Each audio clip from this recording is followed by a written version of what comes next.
السلام علیکم دوستو، welcome to another new video for the people of Pakistan.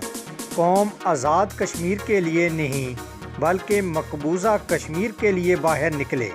سلامتی کونسل کے ضمیر کو جھنجھوڑنا ہوگا۔ پاک فوج کو ریڈ الرٹ جاری۔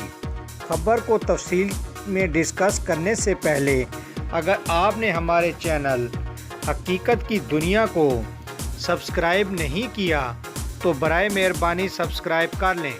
ناظرین گرامی، سینئر تجزیہ کار ڈاکٹر شاہد مسعود نے کہا ہے کہ جمعے کو پوری قوم 14 اگست سے زیادہ جذبے کے ساتھ باہر نکلی۔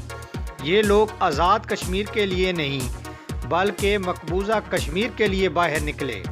LOC پر پوری فوج الرٹ کھڑی ہے۔ انہوں نے نجی ٹی وی کے پروگرام میں تبصرہ کرتے ہوئے کہا کہ LOC پر پوری فوج الرٹ کھڑی ہے، قوم بھی الرٹ کھڑی ہے۔ جمعے کو پوری قوم باہر نکلی۔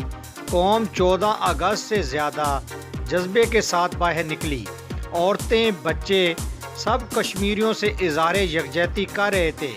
یہ لوگ آزاد کشمیر کے لیے نہیں بلکہ مقبوضہ کشمیر کے لیے باہر نکلے ہیں۔ کرفیو اٹھتا ہے اور لوگ سڑکوں پر آتے ہیں تو اس کی تیاری کی جائے گی۔ انہوں نے کہا کہ اس سارے واقعے کو 2002 سے ملائیں تو پتہ چلتا ہے وہی صورتحال ہے جب ایک وقت میں مشرقی اور مغربی سرحدیں کھول دیں۔ ناظرین گرامی، افغانستان میں مذاکرات رک گئے ہیں۔ پاکستان پر الزام لگایا گیا ہے کہ ساتھ نہیں دے رہا، جبکہ پاکستان نے بھرپور ساتھ دیا۔ ایک وقت تھا کہ امریکہ کی دم کے ساتھ پہلے اسرائیل تھا، اب بھارت بھی چپکا ہوا ہے۔ اس طرح سینئر تجزیہ کار ایاز میر نے تبصرہ کرتے ہوئے کہا کہ مقبوضہ کشمیر کے مسئلے پر اقوام متحدہ کی قراردادوں سے کچھ نہیں ہوا تو اب کیا ہوگا؟ یہ مسئلہ جواہر لال نہرو اقوام متحدہ کی سلامتی کونسل لے کر گئے تھے۔ ان قراردادوں سے کچھ نہیں ہوا تو اب سلامتی کونسل سے کیا ہوگا؟ جبکہ ابھی تک سلامتی کونسل کی طرف سے کوئی بیان تک نہیں آیا۔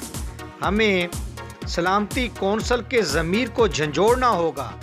جبکہ سینئر تجزیہ کار ایاز میر نے کہا کہ ہمیں کشمیریوں کے اظہار یکجہتی کے لیے جمعے کے روز باہر نکلنا چاہیے، کیونکہ اس کے بغیر کشمیر آزاد نہیں ہوگا۔ یقیناً ناظرین، آپ کو کشمیر کے ایشو پر لیٹسٹ اپڈیٹ پسند آئی ہوگی۔ پسند آنے کی صورت میں آپ اپنے پسندیدہ چینل حقیقت کی دنیا کو فیس بک اور سوشل میڈیا پر زیادہ سے زیادہ شیئر کرنا نہ بھولیے۔ تھینکس فار جوائننگ اس۔ اللہ حافظ۔